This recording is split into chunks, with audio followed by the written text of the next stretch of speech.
Graphic documentation आहे आणि इकडे डॅमेज मॅपिंग केलेलं आहे. म्हणजे या पेंटिंग मध्ये इथे क्रॅक्स आहेत, पेंट लॉस आहे, इकडे पेपर लॉस आहे, इथे फंगस आहेत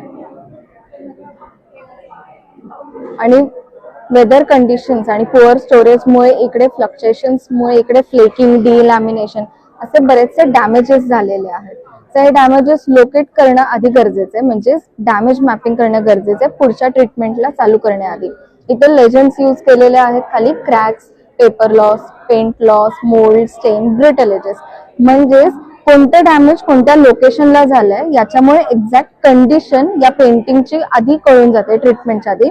फॉर एक्झाम्पल ब्रिटल एजेस आहेत, सो इकडचे एजेस ब्रिटल आहेत तर मी इथे मार्किंग करेल.